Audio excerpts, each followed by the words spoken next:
Você já aprendeu muita coisa sobre corte. Corte total, corte parcial, corte composto, meio corte. Também já estudou a representação em seção, que é semelhante à representação em corte. E aprendeu como se interpretam desenhos técnicos mecânicos com representação de encurtamento, o que requer a imaginação de cortes em peças. Mas você não aprendeu tudo sobre cortes. Há ainda um outro assunto muito importante que você vai aprender nessa teleaula de hoje. Na teleaula de hoje você vai saber o que é omissão de corte. Vai entender quando e como aplicar a omissão e vai ver muitos exemplos de desenhos técnicos com omissão de corte. Agora preste muita atenção que a nossa teleaula de hoje está apenas começando. Posso falar uma coisa? O desenhista errou, cara. Escuta aqui, que discussão é essa, hein, rapaziada? Que bom que você chegou, Silva. Dá uma olhada nesse desenho aí, cara.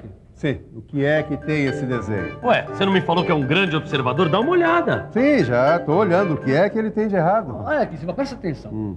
Esse triângulo aqui da figura não está achurado e faz parte do corte. Devia estar achurado, concorda? Acho que o desenhista esqueceu. Não, o desenhista não esqueceu de nada. Foi um esquecimento meu. Aliás, foi uma omissão minha. Peraí, omissão? Você? Por quê? É que eu deixei de falar a vocês sobre a omissão de corte. Omissão de corte?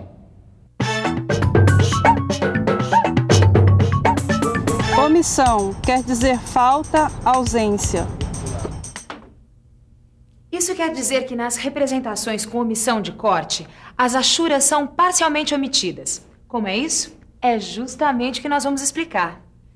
Angela, não é melhor começar do começo? Ah, é verdade. Do começo, bem do comecinho, assim fica tudo bem claro. Agora, você sabe qual é o meu lema, né, Miguel? Sei. Mostrar em vez de contar. Então, dá só uma olhada aqui. Observe bem esse desenho. O que você nota? O desenho está totalmente achurado, não é? E o que isso quer dizer? É que o corte atingiu totalmente as partes maciças da peça. Agora me diz uma coisa. Veja bem esses dois modelos aqui, viu? Prestou bastante atenção nos dois? Então responda. Qual dessas duas peças corresponde à vista em corte anterior, a primeira que apareceu na tela? É difícil, não é? Fica complicado dizer à primeira vista qual das peças atingidas pelo corte está representada na vista achurada, pois as áreas atingidas pelo corte são semelhantes. É aí que entra o nosso assunto de hoje, omissão de corte. Para você entender muito bem por que certos elementos devem ser representados com omissão de corte. Repare nessas duas escoras aqui. Uma delas é totalmente sólida, maciça. Enquanto a outra tem uma estrutura mais leve, tem essa nervura, quer dizer, menos quantidade de partes maciças. Agora vamos fazer um corte no sentido longitudinal, nas duas peças. Vamos ver o que acontece. Veja bem, quando a gente faz um corte no sentido longitudinal, olha só. As áreas atingidas pelo corte são semelhantes, não? Então, para diferenciar as vistas ortográficas das duas peças, é que a gente tem que usar a omissão de corte. Para deixar bem claro qual peça que tem a estrutura mais leve, que tem essa nervura, a gente precisa representar essa peça com omissão de corte. Embora a nervura seja uma parte maciça, ela é representada no desenho técnico sem achuras. Olha como fica o desenho. Na vista frontal em corte, as achuras foram omitidas, onde seria representada a nervura. Percebeu quando se utiliza a omissão de corte? Olha só, na vista frontal dessa escora maciça, não se utilizou a omissão de corte. Aqui está a vista ortográfica completamente achurada. Mas, para representar a escora com a nervura, foi utilizada a omissão de corte. Olha só. Representando a nervura com omissão de corte, não se fica com a impressão de que a peça com nervura é tão maciça quanto a outra. Bom, afinal de contas, não é tão difícil assim entender quando a gente precisa da omissão de corte, né? Eu também entendi que a omissão de corte serve para diferenciar uma peça maciça de uma outra que tenha, por exemplo, uma nervura. Mas será que toda peça com nervura é representada pela omissão de corte? E, na verdade, quais os tipos de peça que são representados pela omissão de corte? Boa pergunta, Tito. Na verdade, apenas alguns elementos podem ser representados em omissão de corte quando seccionados longitudinalmente. Bom, quer dizer que tem uma lista de elementos que são representados pela omissão de corte? Ah, sim. Como sempre, esses elementos são indicados pela ABNT. Espera aí que eu vou mostrar aqui para vocês alguns desses elementos. Como vocês já sabem, as nervuras são elementos que devem ser representados com omissão de corte. Também as orelhas são elementos que devem ser representados desse modo. E além das nervuras e orelhas, outro elemento que pode ser representado com omissão de corte são os braços de polias e os dentes e braços de engrenagens, como neste exemplo aqui. Ananias, tudo bem? Oi, Marcos, tudo bem? Vai. E aí, como é que ficou aquele modelo que eu fiz pra você, hein? Ficou perfeito. É por isso que eu vim encomendar um outro modelo para você. Claro, vamos olhar o desenho. Olha aqui. Eu acho que esse desenho ficou meio esquisito. Olha, você não acha que faltou achurar essa parte triangular aqui, ó? Não, é que está representado com omissão de corte. Sabe, quando uma peça apresenta uma nervura como essa aqui, ela é representada dessa maneira mesmo. Ah, é? Não sabia disso, não. E você? Agora entendeu direitinho como é um desenho técnico com omissão de corte? O corte foi imaginado vendo-se a peça de frente. A vista onde o corte aparece representado é a vista frontal. A nervura foi atingida pelo corte no sentido longitudinal. Repare que na vista frontal, a nervura está representada com omissão de corte. Abaixo da vista frontal vem o nome do corte, corte AA. O local por onde passa o plano de corte vem indicado na vista superior pela linha traço e ponto estreita, com traços largos nas extremidades. As setas apontam a direção em que foi imaginado o corte. As letras ao lado das setas identificam o corte. A vista lateral aparece representada normalmente, da maneira como é vista pelo observador. Mas lembre-se de uma coisa, a nervura só é representada com omissão de corte quando é atingida pelo corte longitudinalmente. Agora, Ângela, não seria interessante dar outros exemplos de cortes longitudinais? Ah, boa ideia. Eu tenho aqui no computador um ótimo exemplo. Dá só uma olhada. Observe esta peça em perspectiva. Repare bem nas nervuras. Vamos imaginar que a peça foi atingida por um plano de corte longitudinal vertical para poder analisar as nervuras. Olha só, numa representação normal de corte, toda a área maciça atingida pelo corte deveria ser achurada, como mostra esse desenho, você está vendo? Só que esta representação dá uma ideia falsa da estrutura da peça, você não acha?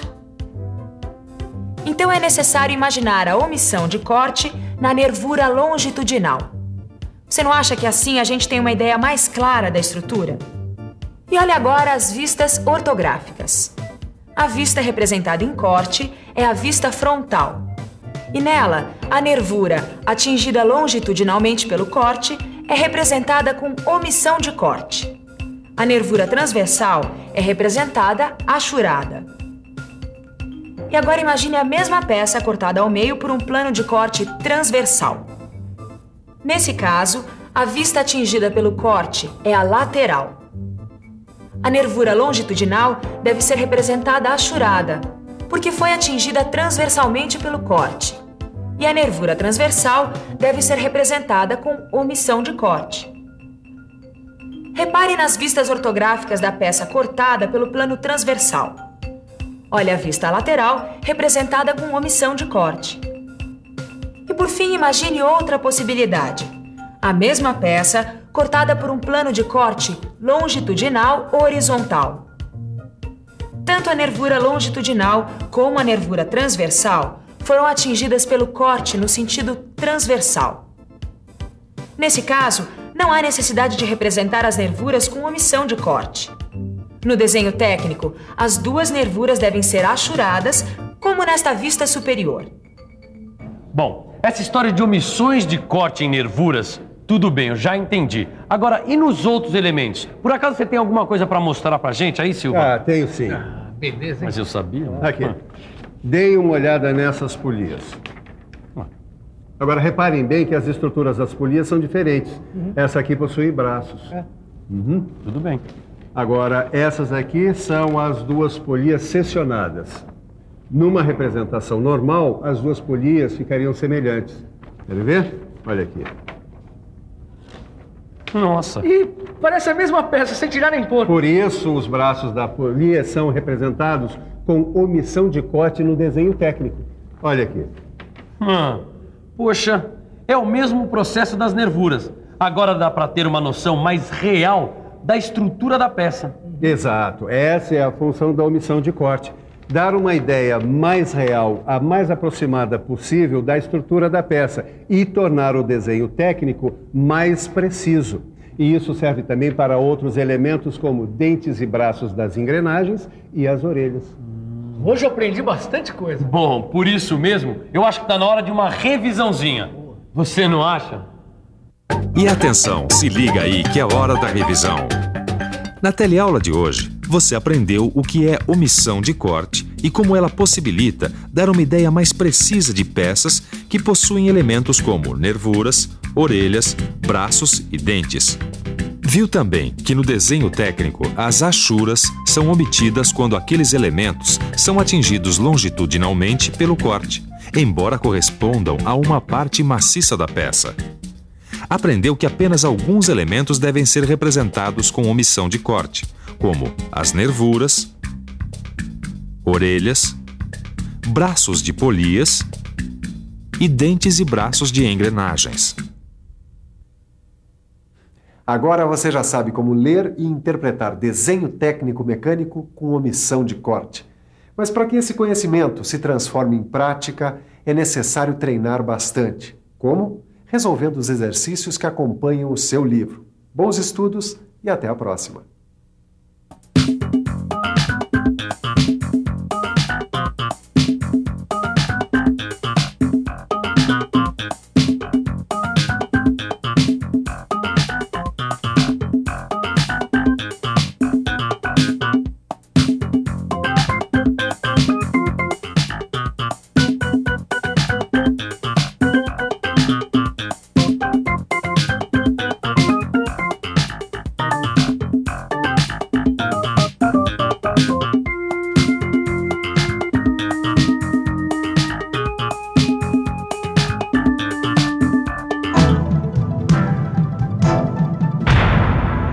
Telecurso 2000, um programa de educação do Sistema Fiesp e da Fundação Roberto Marinho.